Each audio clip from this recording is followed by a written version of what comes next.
Bhagavatamritam saptajivanam kavibhiriditam kalmashapaham Shravanamangalam Shrimadatam Bhuvivananti Bhurirajana.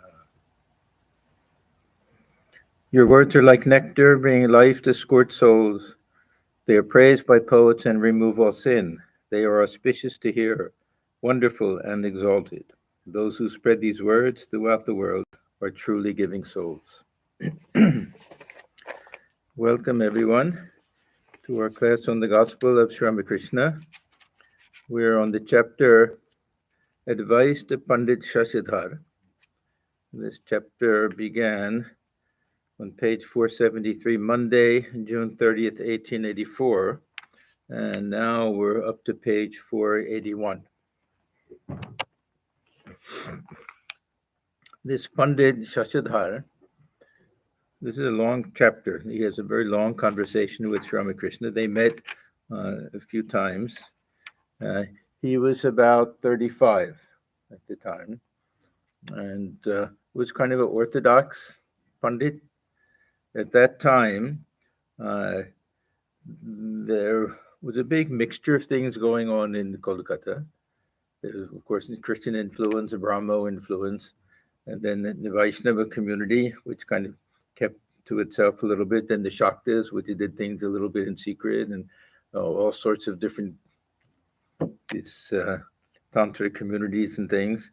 And then a handful of these more traditional Orthodox pundits who were trying to teach more standard types of philosophical, I guess you could say, path of jnana, path of knowledge. So this Pandit Shashadhar was one, and Thakur obviously likes him. We'll see as we go along that if he didn't, he wouldn't spend so much time and give so many instructions and everything.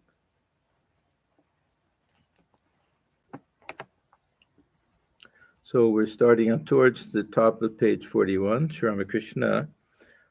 He's been talking about this ego of knowledge and ego of devotion.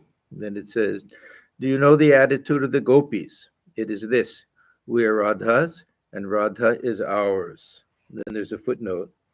The ideal of the gopis was not to merge themselves in God consciousness, but to keep their individuality in order to enjoy the communion of Radha and Krishna. They regarded themselves as the companions of Radha. So this is a common type of spiritual attitude that's taken by many in the Vaishnava community, that Sri Krishna is the one Purusha, and everyone else is a handmaid. There's one attitude that to worship Krishna with this relationship of the lover to the beloved, this Madhura Bhava. And this idea, we're Radha's and Radha is ours. It sounds a little bit like this kind of possessiveness. We're supposed to get rid of this idea of I and mine and everything. But there's a path of devotion, it encourages these things. So in the path of devotion, we want to feel that yes, I am a devotee, that God loves me, I love God, I belong to God, God belongs to me, God dwells in my heart. If we have any pride of possession, then it should be with that type. So a lot of things in the that are not to be done in the path of knowledge are very important in the path of devotion. Say this attention to name and form. This is the path of knowledge, Namarupa, that these hide the real nature of reality.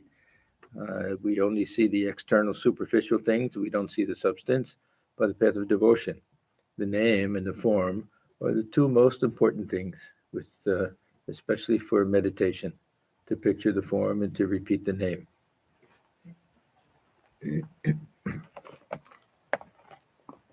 A devotee.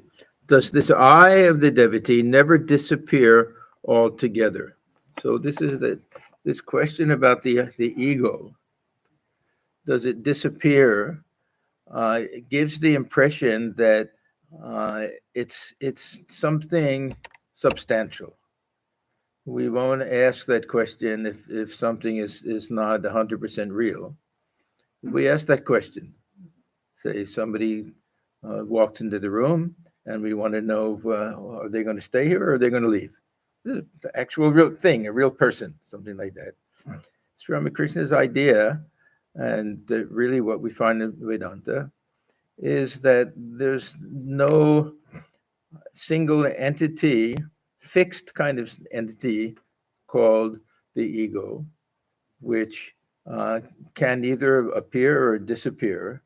That it's by its very nature, it's a very fluid type of thing, and it's constantly changing, and it depends on our mood at the time. It depends on our sense of identification. It depends on so many things. So his understanding of ahankara, of the ego, is very much like what we find in modern psychology, we can say. That is self-image. The Sankhya system, we have ahankara as actual structure within our mental makeup, ahankara. We can say that that's there just in a very general sense, that we all have a sense of I. But this particular sense of I, what we mean when we talk about ourselves, that's the ego. And if we're not aware of it, does it exist? Huh? If I'm not aware of my ego, does it exist? Yeah, it does exist. Not at that time.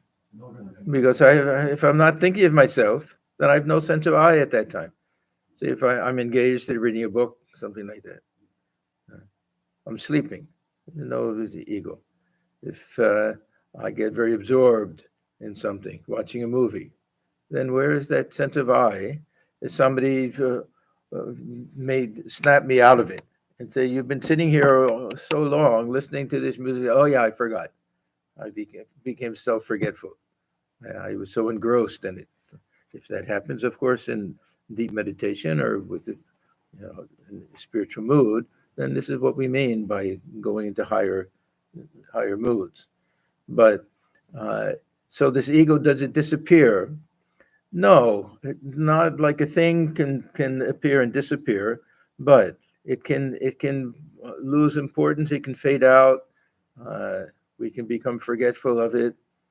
Uh, some people, say children, they don't have a very strong sense that because they're not self-conscious about things. So they're not always thinking about, oh, how do I look? What will people think of me? This is also a type of ego, or even just pride. This is also a type of ego. We talk about ahankara. It also means pride. So the question itself tells us a lot about the devotee who's asking the question. Does this I of the devotee never disappear altogether? Now, for Sri Ramakrishna, uh, it can be changing all of the time. And it's not a question, does it exist or not exist? A question of uh, what degree of purity, what degree of ripeness. He uses that language, of course, this ripe ego. To what extent is this ego free from identification with superficial things and lower things and external things and things that uh, give us a sense of false identity with the body and the mind and everything. This feeling that I belong to God, this is also a type of I. The feeling that I am Brahman, this is also an ego. This is the ego of the jnani. This type of ego of the devotee, are not harmful things. We need them. They're Yeah, helpful. ego is the causal body, right? No. Ego is just a sense of I. Nothing to do with the causal body. Yeah. Ego is just, if I ask you, who are you? And you say, I am a devotee, I am a doctor, I am a friend, this and that, whatever. Uh, or if you say, I'm a person of a certain age, that I belong to a certain country, it's whatever our sense of identity is, that's the nature of our ego. And then it'll have certain tendencies. It'll be a very sensitive ego.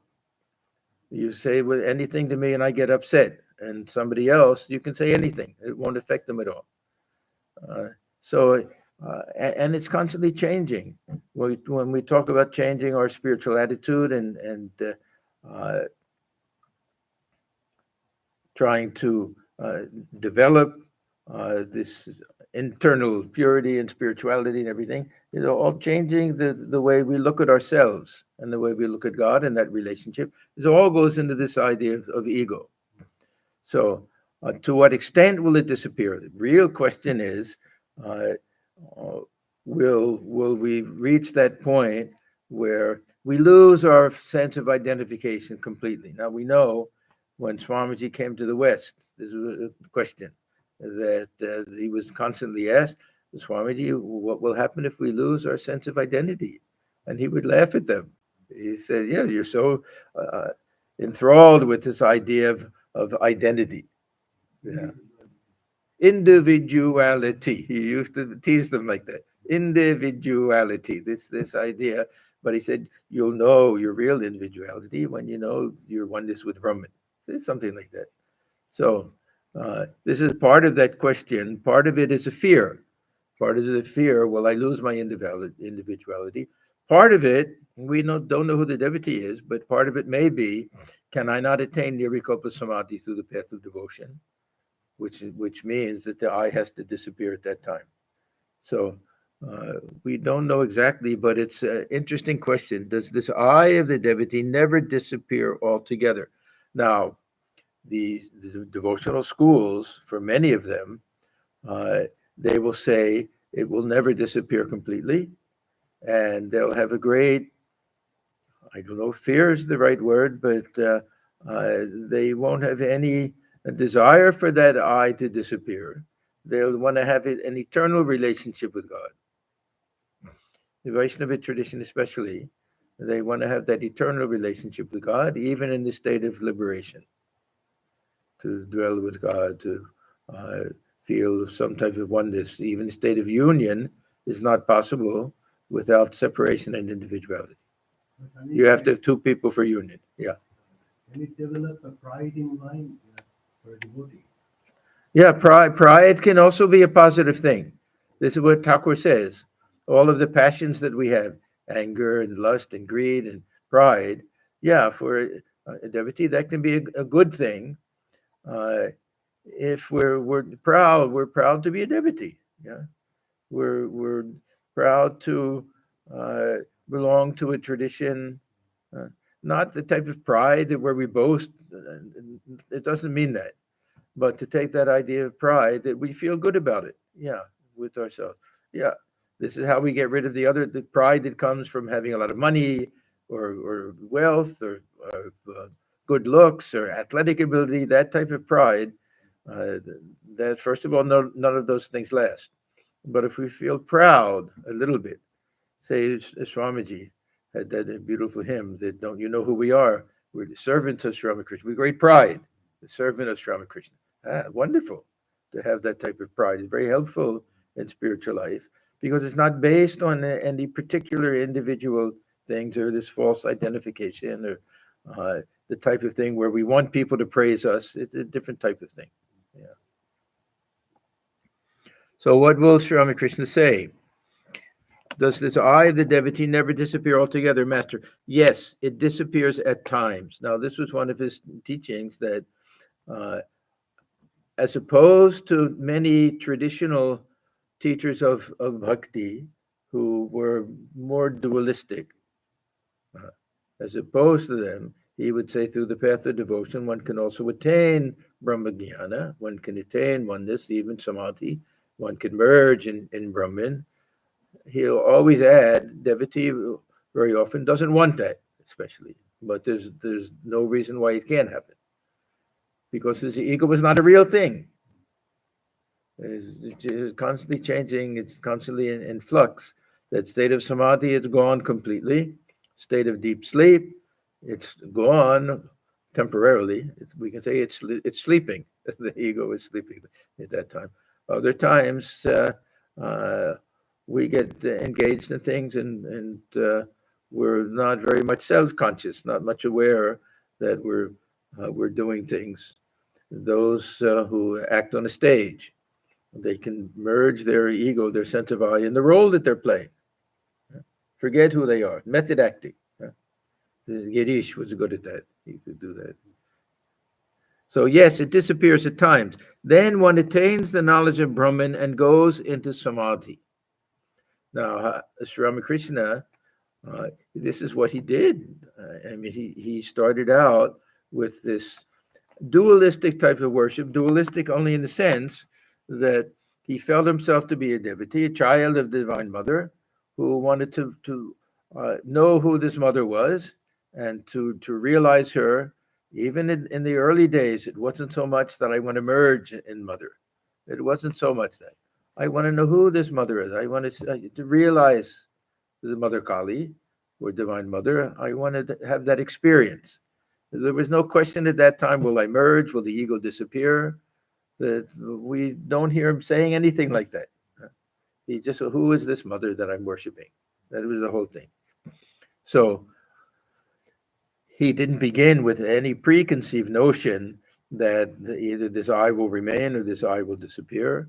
But he saw that through this tremendous devotion, how we heard Sunday, the beautiful description, Swami Sarvadaraji, about Thakur's first experience, how wave after wave of bliss, and there's like an ocean, and inundated him and lost all outward consciousness and everything.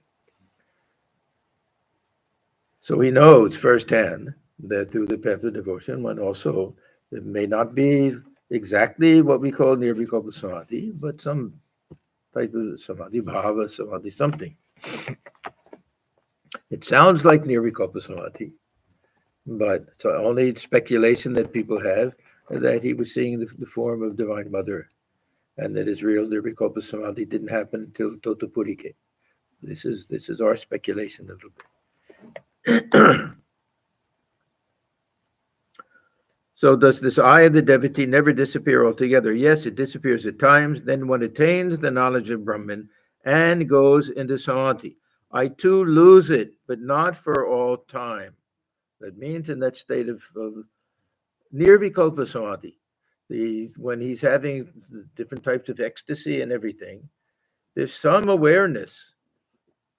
I'm having this experience. Some I sense is there. The child is seeing the mother. Something like. In the musical scales, there are 7 notes. Sa, re, ga, ma, pa, dha, ni. But one cannot keep one's voice on ni a long time.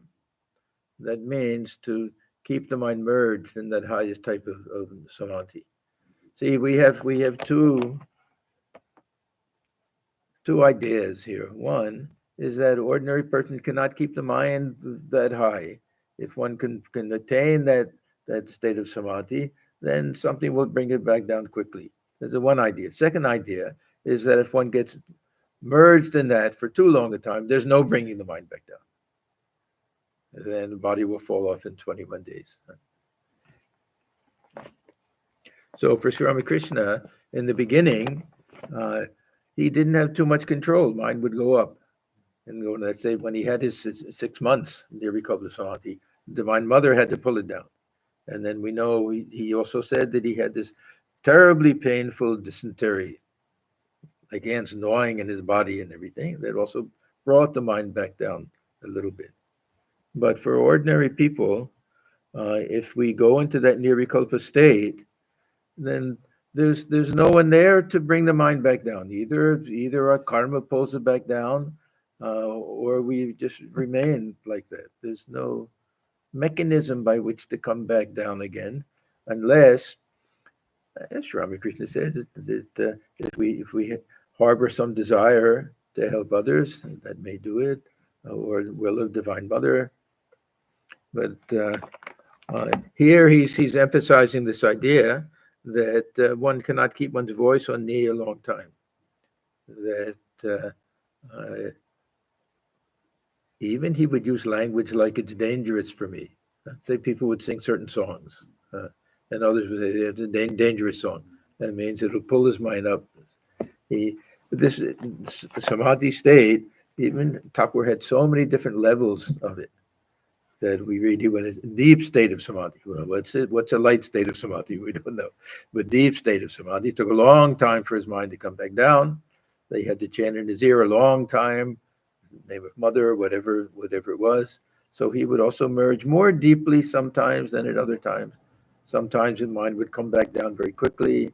He would say, do you know what I saw in that state? He would have some experience, all different things. But one cannot keep one's voice on ni a long time. That means remain in that nirvikalpa state. One must bring it down again to the lower notes. I pray to the Divine Mother, O Mother, do not give me Brahmajnana. Now, he's already had it, and he doesn't need it. It's not a question that he doesn't believe it or doesn't want it. He's telling her, don't give it to me, because he knows that it was such a pull, such an attraction to be in that state, that he remained in that state for most of the time, a certain period. He'll talk about that. During a certain period, before the devotee started coming, he said most of the time he would be in that state, the samadhi state. And hard for him he would just walk around in a daze when the mind came back down a little bit. So he's not saying that for us, we shouldn't want this Brahmajnana. He's saying it's such an enchanting thing that the mind doesn't want to come back down from it. But at the same time, to have that relationship with the Divine Mother is equally enchanting for him. But he needs to keep his mind back down, because otherwise he can't talk to the devotees or anything. He knows that. So I pray to the Divine Mother, O Mother, do not give me Brahmajnana. Formerly, believers in God with form used to visit me a great deal. Then the modern Brahmajnanis, this is the Brahma Samaj, he used to call them that, modern Brahmajnanis, began to arrive.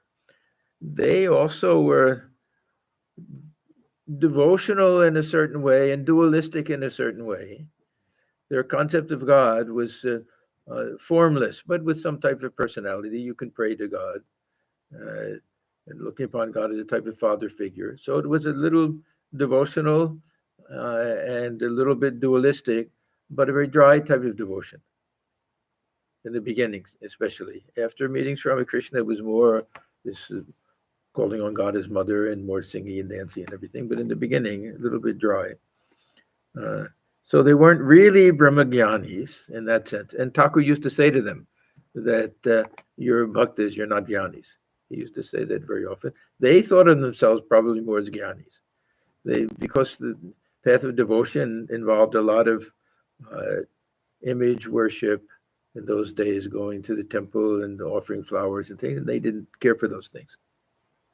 So then the modern Brahmajnanis began to arrive. During that period, I used to remain unconscious in samadhi most of the time.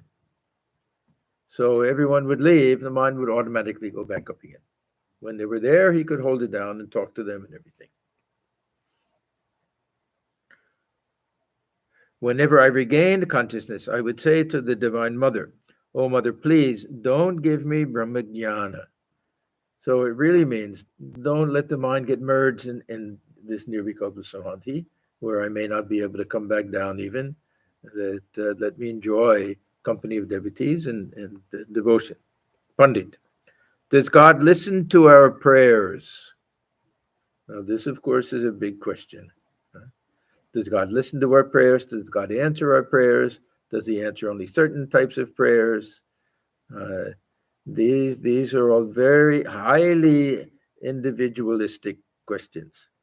And these are based to a tremendous degree on individual faith. Different people have different ways of understanding these things. How prayer works. It's a big topic. For some people, the power of prayer is transformative, not requiring some external force to answer the prayer. Others, every prayer is heard, God dwells within. That if it's a prayer for devotion, it'll definitely be answered, because the prayer itself will bring about devotion. Then it's a complex subject, this idea of prayer. Thakur, of course, had tremendous faith, but he always said, We pray for devotion. He's not saying so much pray for a better job, things. In fact, he kind of forbade us to do all of those things. But you pray for devotion, for love and dispassion, discrimination, all of these things, and these prayers will be answered. How? As I say, is it the power of prayer, or is there some external force, or is that divine presence within, the Antaryamin? Hard to say exactly how it works.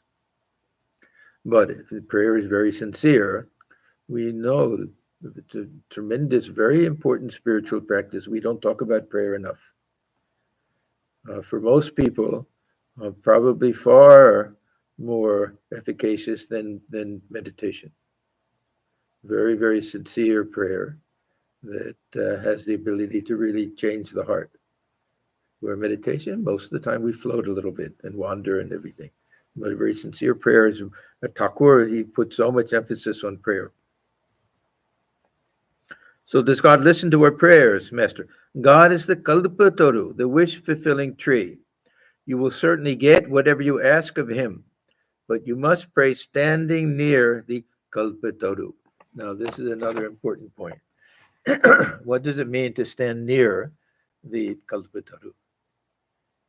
Mythologically, and one had to really actually find it and sit underneath it. But it is symbolic. What does it mean? So that we have to, what does he say? Pray standing near the Kalpataru. We have to feel close to God. We have to feel that we're dwelling with God. God dwells within us. It has to be a very strong feeling that God dwells within the heart, that God is the inner guide, God is the witness, that every thought that we have is known, that God dwelling within. And it's not enough just to have that conviction. The mind itself has to be dwelling actively, whether it's a surface mind or a little bit beneath the surface, but always dwelling within some divine realm, either some lila idea, or for the jnani to always have that feeling this witness consciousness is there.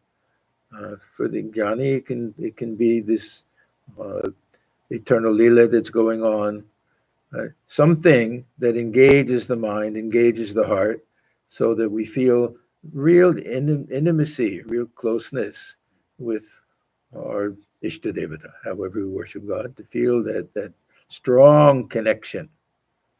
Otherwise, if it's just lip service, we're told to pray this way, and God will somehow hear, and we don't understand it, and we don't know why, we don't have much faith, probably not much will happen.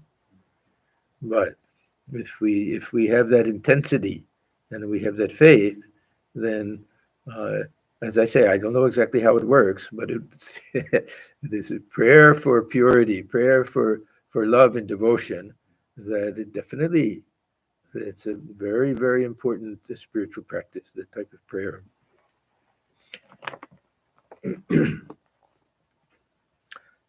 So you must pray standing near the Kalpataru. Only then will your prayer be fulfilled. But you must remember another thing. God knows our inner feeling. So, see, we have, from a philosophical point of view, we have this idea of the sakshin, God dwells within, as that awareness, impersonal, not judging anything, just observing, this idea of the sakshin. From a devotional point of view, this sakshin is the personal God dwelling within. And this is the guide. This is the one who hears, the one who will put us on the right path if we can listen. This is Antaryamin. So if that which is the sakshin for the jnani is the Antaryamin for the devotee. God dwelling within as the director, as the real mover. This is Thakur lived in that realm. This is the idea of Divine Mother, that she's the operator, we're the instrument. That idea, that so then we can feel the divine presence within the heart all of the time. We can have some understanding. For the jnani, the same phenomenon, we can say. that higher awareness within will be looked upon from the impersonal point of view. For Thakur, both are true. Nirguna, Saguna, both are true.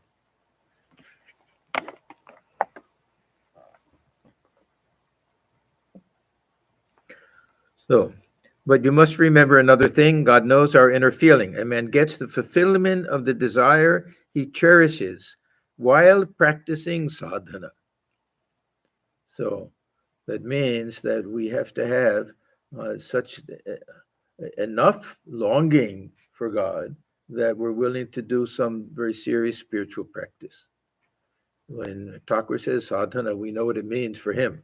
What sadhana meant, the mind gets 100% immersed in that longing for God realization. For us, of course, it'll be toned down a little bit, but it means that we're willing to devote a significant amount of time to our spiritual practice, to our meditation, our prayer, our worship, whatever it is of reading, whatever it is that we do, and coming to the temples and things like that. That becomes the most important aspect of our lives. Everything else has to fit in with that, rather than the other way around. Let me fit in a little. If I get some spare time, I'll do my meditation and everything. That becomes the significant part. So a man gets the fulfillment of the desire he cherishes while practicing sadhana. As one thinks, so one receives. So this can also be understood as the power of mind. If the mind is only dwelling on how can I attain to that purity and that longing for God, automatically it'll happen. It'll grow. The force of that of prayer. Swamiji, if God knows what we want, what we need, if He's not giving, that means we really should not have it. So why ask? These are human answers that we give. We don't know. We hear this all of the time. Yes, God hears our prayer. Sometimes God says no, that it's not good for us. This is our own mind. We don't know. Is God really thinking that way? A lot of people, he'd be very busy. Those are the people that are praying. We don't know exactly how these are things that will satisfy people who say, I prayed for this and I didn't get it. So we say, like telling a child, yeah. If you ask your mother for something, will she always give it? No. No. She'll know it's not good for you, so she doesn't do it. If that satisfies us, then good. Huh? What happened? Oh. But then why keep begging? Why beg then, Huh? They say, why be a beggar all the time asking for something? They say that too, that why beg? Yeah, that's if it's for material things. If it's for the vision of God, we want to be Yeah, beggars. that's one thing. Well, maybe. that's what we're supposed to be praying for. When Thakur talks about prayer, he's not talking about praying for anything other than pure devotion. We've seen that over and over and over again. Thakur also says you can force your demand on God. And we can force our demands. It's not just begging. It's not saying, Mother, please. It's Mother, you have to do it. Yeah. I'm your child. I'm heir to the fortune. Yeah. You have to do it. Yeah. So no, that we can do. We shouldn't think that God knows exactly what's good for us and what we want and everything. There's no need to pray, right? No, We can pray- say that. Pray, but don't, We can lukewarm prayer. Okay, if you want to give it to me, it's okay. I don't mind that type of prayer. No. So the point is that prayer is an expression of the yearning of the heart, and it increases that yearning. And that type of prayer will awaken something within. Now, how much is external, how much is internal, how much is subjective, how much is objective? Everyone will give a different type of answer to that question. For Sri Ramakrishna, it wasn't such a dichotomy for him because the presence of Divine Mother was the fabric of his very being.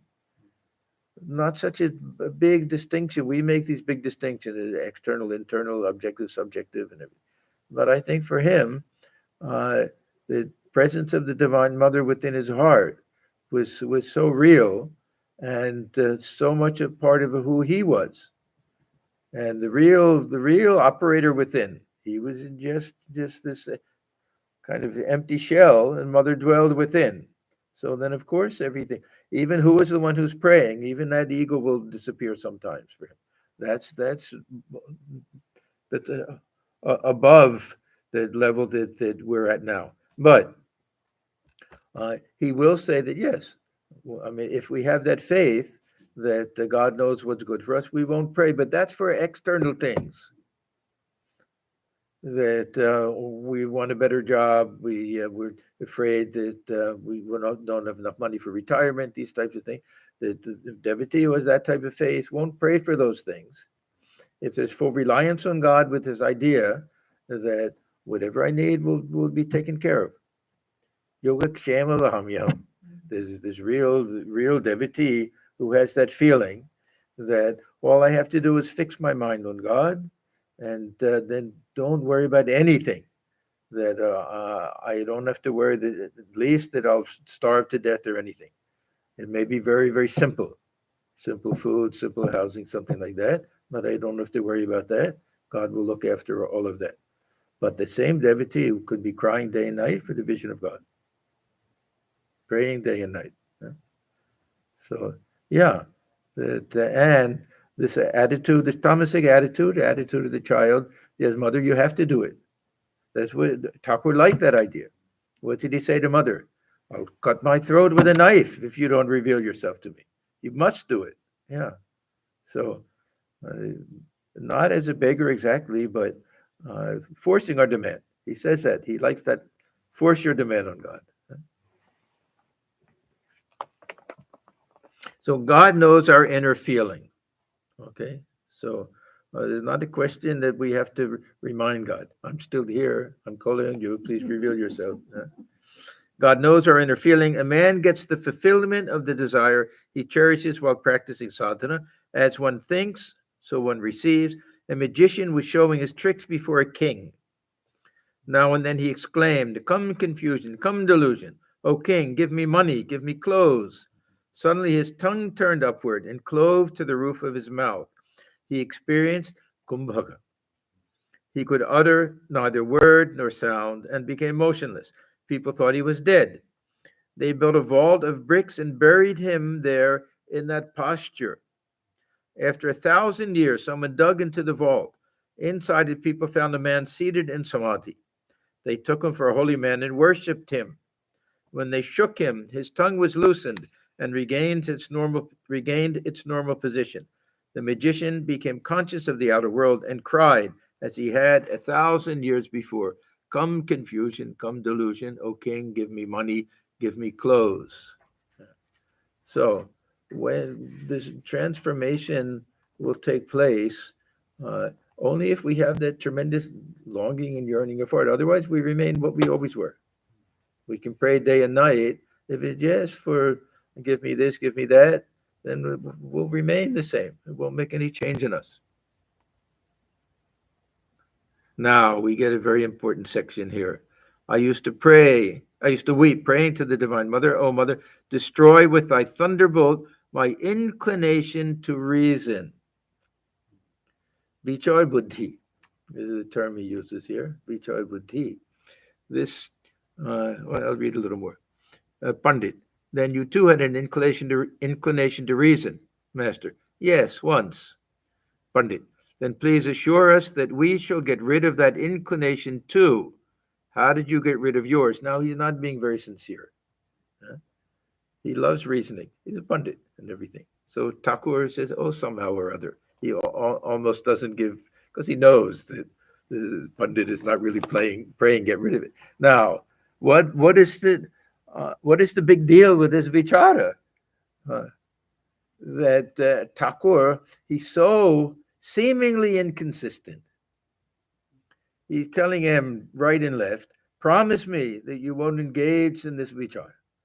Vichara, we can say, is reasoning, analysis, something like that. And at the same time, he says one must constantly practice his vichara. with regard to what is real and what is transitory.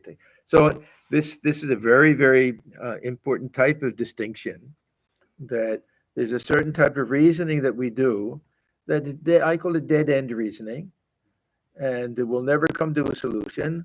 And because of that, never coming to a solution, we never dive into spiritual practice. And it's always questions that are really kind of speculative.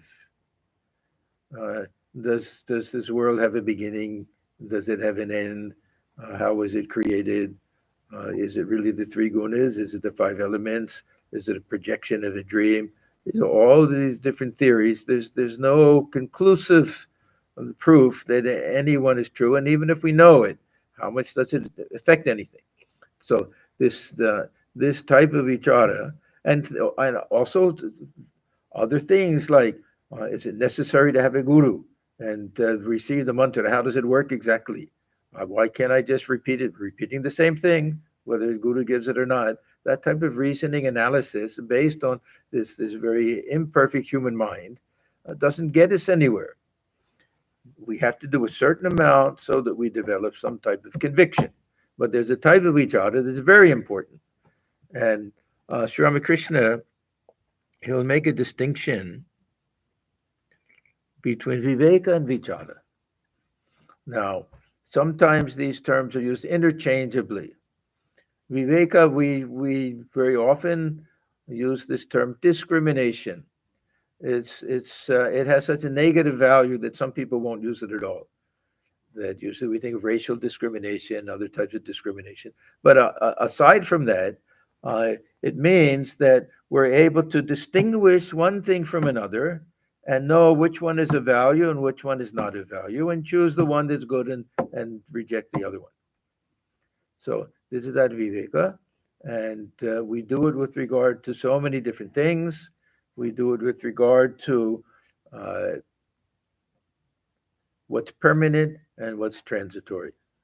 We do it with regard to what's of lasting value and what's of just temporary enjoyment. Shreyas and prayas, this the sadvichara, this huh? What is moral and what is immoral? Moral, immoral, all of these things, yeah. What are healthy and unhealthy, all sorts of things. This is that viveka, that we're able to make distinctions. Not everything is the same. That and with regard to desires, we have basically three categories of desires based on the three gunas. We can look at it that way. That there's some desires that we can say are absolutely harmful and are like poison, and we reject them.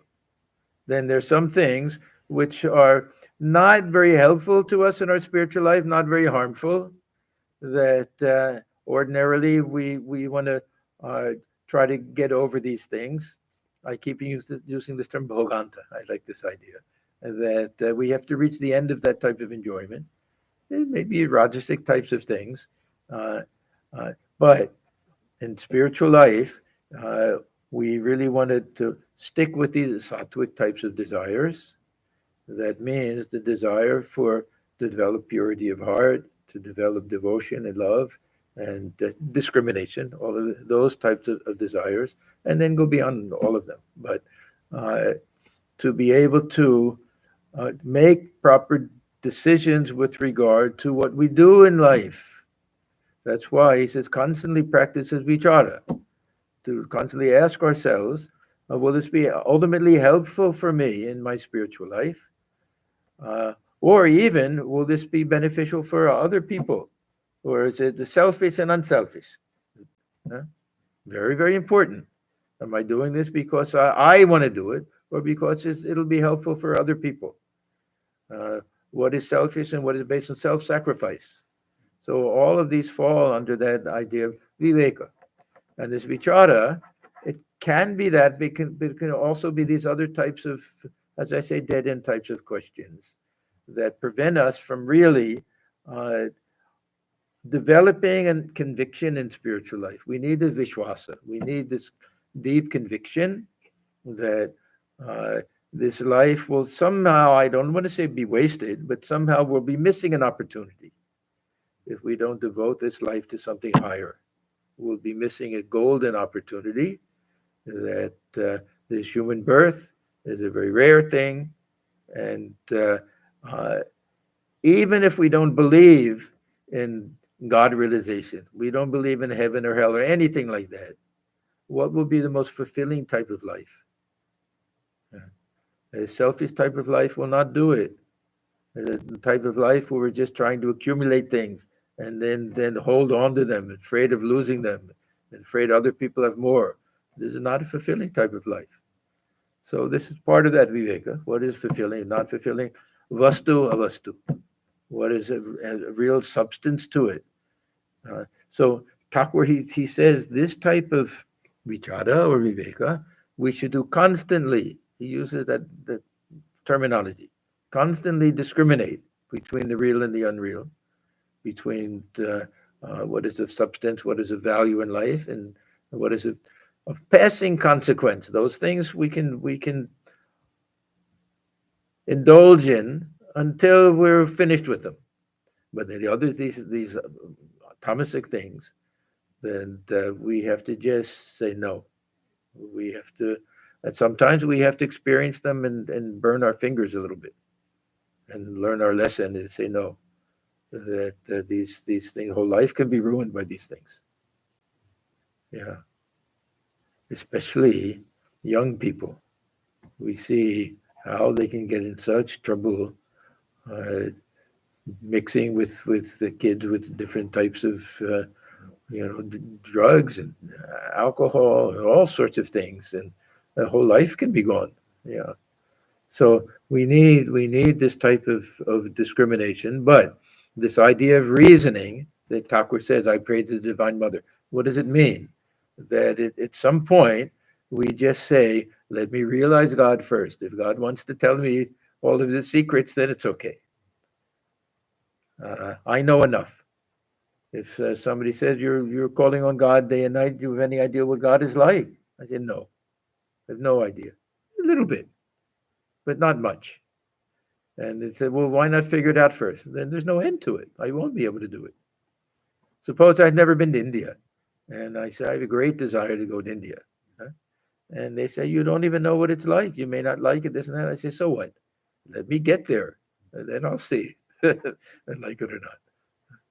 If constantly we're planning and this and that and everything, then we don't go. Then what point is there?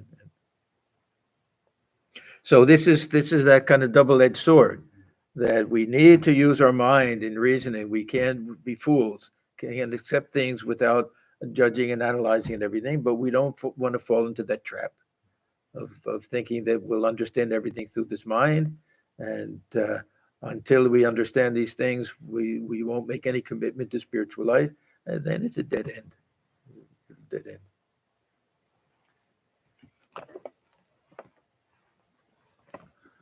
So this is interesting because I get the feeling that he doesn't think the Pandit is very genuine when he asks this question. I'll read it again. He says, I used to weep, praying to the Divine Mother, O Mother, destroy with thy thunderbolt my inclination to reason. Pandit, then you too had an inclination to reason. Master, yes, once. Pandit, then please assure us that we shall get rid of that inclination too. How did you get rid of yours? Master, oh, somehow or other. Yeah. Sri Ramakrishna was silent a while. Then he went on with his conversation. Master, God is the Kalpataru. This is just repeating what he said before to make sure that it sunk in. People used to say, why do you repeat yourself so much? Even this, who was it, Sridoy and Rama, others, they say, oh, constantly repeating yourself.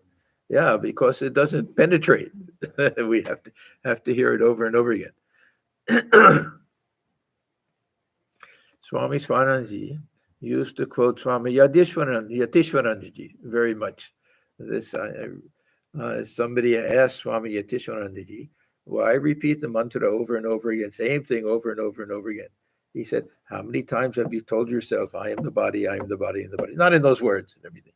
In order to counteract it, we have to repeat over and over and over again. God is the Kalpataru. One should pray standing near it. Then one will get whatever one desires. How many things God has created? Infinite is his universe. But what need have I to know about his infinite splendors? So this is that type of vichara, that there's no end to it. That Thakur says it's like we want to experience the Ganges. Do we have to go all the way from Gomukh all the way down to Gangasagar? Otherwise, you've just touched a little bit of it. How much do you really know? You've seen it in Kolkata. You haven't seen it rushing in water. But he says, wherever we touch it, we've touched it. We've done it. So, how many things God has created? Infinite is his universe. But what need have I to know about his infinite splendors? If I must know these, let me first realize him. Then God himself will tell me all about them, or not. Or not. This is kind of tease, the advertising ploy. Yeah, realize it. Then he'll tell you everything. Because other times he say, how much can we know? These are the mysterious things and everything. So what need have I to know how many houses and how many governments? So now he's saying, yeah, but once you realize God, then you'll understand that you don't really need to answer all these questions. What need have I to know how many houses and how many government securities Jadu Malik possesses? All that I need is somehow to converse with Jadu Malik. I may succeed in seeing him by jumping over a ditch, or through a petition, or after being pushed about by his gatekeeper. Once I get a chance to talk to him, then he himself will tell me all about his possessions if I ask him. If one becomes acquainted with the master, then one is respected by his officers too. All laugh. There are some who do not care to know the splendors of God. This is, I think, getting closer to his attitude. What do I care about knowing how many gallons of wine there are in the tavern? One bottle is enough for me. Why should I desire the knowledge of God's splendors? I am intoxicated with the little wine I have swallowed. Now we'll get something about bhakti and jnana. Both bhakti yoga and jnana yoga are paths by which you can realize God. Now, this is another way of saying that dualistic attitude and a non-dualistic attitude are both paths. Don't fight over which one is true or which one is false. These are all our own point of view and our perspective and our understanding.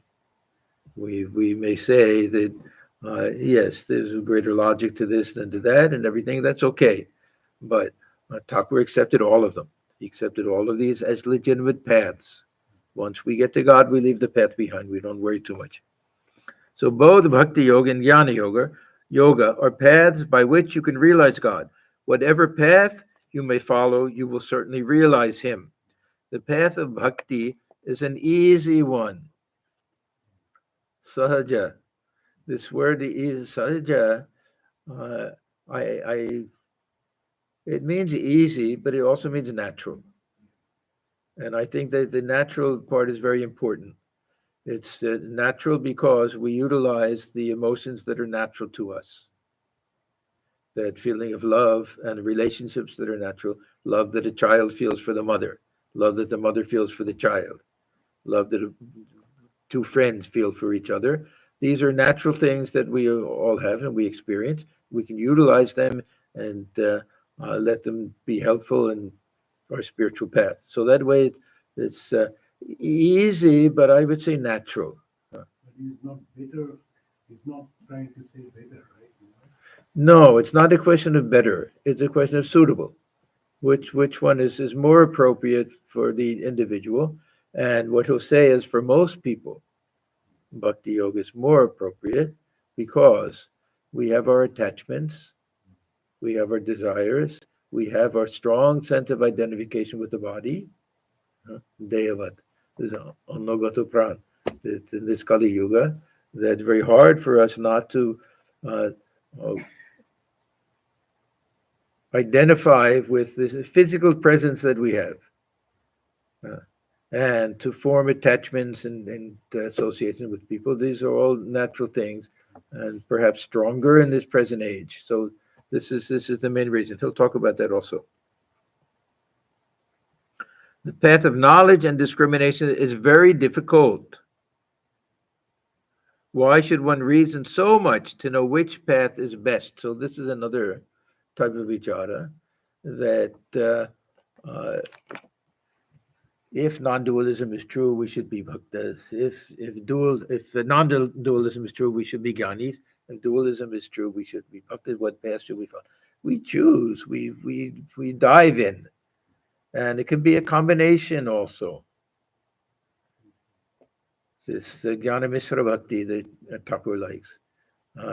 It can be that philosophically we believe in this idea of oneness, but emotionally we feel some love in our hearts, and we like the path of devotion. Something just so it's cohesive and no internal contradictions. That's all, and that it's not digging in different places. That there's some cohesion to it. So why should one reason so much to know which path is best? I talked about this with the Vijay for many days. Yeah, now why? This Vijay Krishna Goswami, he was following the path of the Brahmos, or at least he was a member of the Brahmo Samaj, which meant that he was not allowed to express his innate devotional feelings in traditional ways, such as temple worship and a lot of kirtan, singing and dancing. Brahmos did it a little bit, especially after meeting Sri Ramakrishna, but he was a Goswami. He came from a very long, hallowed line of devotees going back to Chaitanya Deva. And Thakur used to say it was in his blood, that this was his real nature. So Thakur used to talk to him about that, because for him, it would be a very big thing to leave the Brahmo Samaj. To first of all, he had already left Keshav's group and went to the other one, this Shashadhar Brahmo Samaj, and to leave that and to join some Vaishnava community or whatever, it would be a very big thing. And the other thing was that he felt a tremendous pull for the path of renunciation. And he was a family man, so it was a very big thing to give up family and everything. So he had long talks with Thakur. He had great devotion for Sri Ramakrishna. So eventually we know that he gave up the Brahmo Samaj, and he became a great saintly type of figure, especially in the Vaishnava community. The big books were written about him and everything. You see pictures of him late in life, big and fat with the long beard and hair and everything. But he was genuine, a very genuine person, and he took things very seriously. He loved Keshav. They had a very close relationship. But this thing with the marriage of the daughter, for him it was a principle. That it wasn't that he wanted to start a rival group or anything like that. It was kind of a principle thing. So he was a highly principled person. So he said, I talked about this with Vijay for many days. Once I told him about a man who used to pray, "Oh God, reveal to me who and what you are." Yeah, we don't have to develop some very clear picture of any of these things. What will God realization be like? Everything. We just have to have the faith that this will be the high point of our lives. This will be the greatest thing that can happen to us, and that we proceed that way. And little by little, the picture becomes clearer and clearer as we proceed. And we have the living example of Sri Ramakrishna and Holy Mother, direct disciples. The path of knowledge and discrimination is difficult indeed. Parvati, the Divine Mother, revealed her various forms to her father and said, "Father, if you want Brahmajnana, then live in the company of holy men." this path of knowledge was all traditionally connected with path of renunciation. And there are, of course, these householder jnanis, but it was usually connected with the sannyasa and jnana yoga. Although there are plenty of sannyasis who belong to dualistic schools, probably a larger number of Ramanuja sannyasis than Shankaracharya sannyasis. They also have that renunciation, but with a more devotional attitude. Brahman cannot be described in words. It is said in the Rama Gita that Brahman has only been indirectly hinted at by the scriptures. When one speaks about the cowherd village on the Ganges, one indirectly states that the village is situated on the bank of the Ganges. There are all these logical things. We don't have to bother about them too much. What it really means is don't take these analogies too literally. We'll get to the heart of what it really means.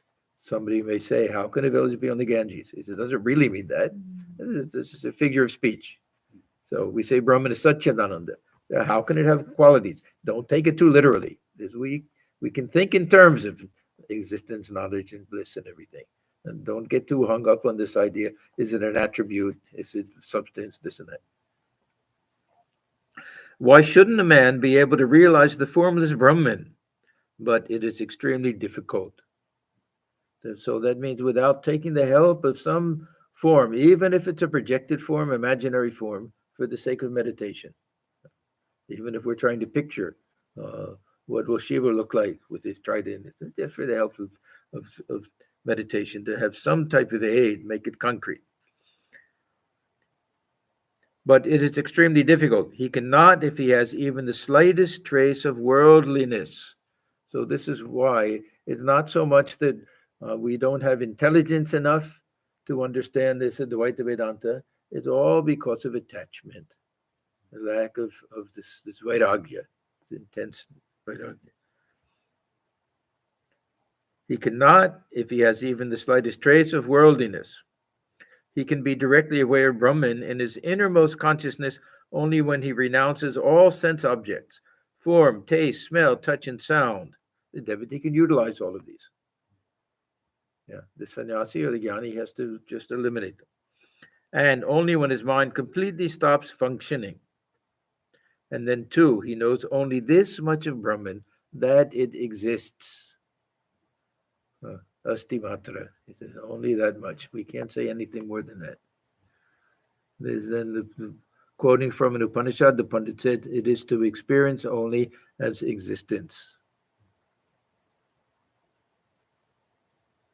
Okay, we'll stop here. Now, Sri Ramakrishna will start talking about these different relationships that one can have on the path of devotion.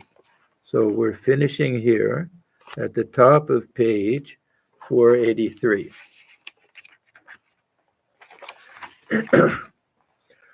Om Niranjanam Nityamanantarupam Bhaktanukam Bhadhudavikraham Vai Ishavataram Parameshametyaham Tam Ramakrishnam Shirasa Namamaha. We bow our heads before Sri Ramakrishna, who is stainless, of infinite nature, whose heart melts in sympathy for his devotees, who is an embodiment of the divine and the Supreme Lord, and ever worthy of our worship. Om Shanti, Shanti, Shanti. Peace, peace, peace be to all. Everyone, wishing you all a happy Diwali and Kali Puja we have here at the center starting 7:30 Sunday night. So everyone is welcome to come to that. Okay.